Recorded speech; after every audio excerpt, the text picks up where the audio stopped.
बहू बनी बेटी। प्रतिमा अमन की शादी को अभी 2 ही साल हुए थे। प्रतिमा माँ बन गई। कम उम्र में बच्चे को संभालना उससे बड़े आराम से कर लिया। पर अगले 2 साल में प्रतिमा को एक और बेटा हुआ। घर में खर्चे बहुत ही बढ़ गए थे। अमन की प्राइवेट छोटी सी नौकरी, जिससे सबका लालन पालन सब ठीक ठाक से चल रहा था, पर आगे बच्चों के भविष्य को लेकर अमन प्रतिमा थोड़ी चिंता में रहते थे। वह अपने बच्चों को अच्छी परवरिश देना चाहते थे। तभी कुछ दिनों बाद अमन को दुबई की कंपनी से अच्छा ऑफर आया।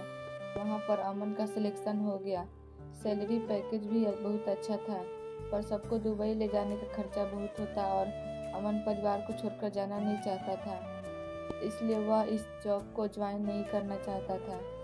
प्रतिमा को पैसे की बहुत चाह थी, इसलिए उसने जबरन बहुत जोर दिया कि मैं यहाँ पे बच्चों को अच्छी तरह से पाल लूँगी और आप जाओ समय समय पर बच्चों और मेरा खर्चा आप भेजते रहना। अमन मान कर चला गया। धीरे धीरे उसका मन दुबई में लग गया। बच्चों की परवरिश भी बहुत अच्छे से होने लगी।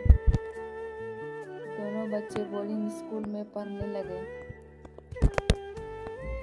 अमन शुरू में तो 2 साल बाद आया और फिर आना बंद कर दिया। प्रतिमा को लगा कि उसने गलत तो नहीं किया अमन को दुबई भेजकर। अब अमन पैसे तो भेज देता, पर आने में आनाकानी करने लगा। धीमे धीमे वह बीवी बच्चे से मतलब रखना बंद कर दिया। अब उसकी एक गर्लफ्रेंड भी बन गई थी। वहाँ की नागरिकता लेने के लिए उसने उस लड़की से शादी भी कर ली। अब तो वह घर आना जैसे मानो भूल ही गया। प्रतिमा ने अपने बाल बच्चों को पाला बड़ा किया और फिर बड़े बेटे की शादी कर दी। बड़ी बहू तो आते ही बेटे को लेकर अलग हो गई। प्रतिमा बहुत टूट चुकी थी।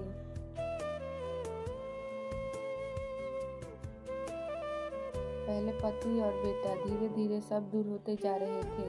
उसको कुछ भी अच्छा नहीं लगता था। उसका कोई ध्यान रखने वाला नहीं था। उसका कहीं मन नहीं लग रहा था। धीरे धीरे वह बीमारियों का शिकार होने लगी। समय के साथ उसका शरीर जर्जर होने लगा। उसको अब बीपी और डायबिटीज की बीमारी भी हो गई थी।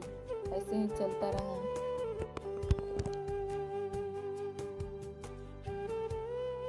कुछ महीने बाद छोटे बेटे ने बताया कि मुझे एक लड़की पसंद है, मैं उसे शादी करना चाहता हूँ। प्रतिमा ने सोचा कि यह काम भी करके मैं अपनी जिम्मेदारियों से मुक्त हो जाऊं और अकेले जैसे तैसे अपनी जिंदगी जी लूंगी। शादी भी बड़ी धूमधाम से बिना अमन की आए बीत गई।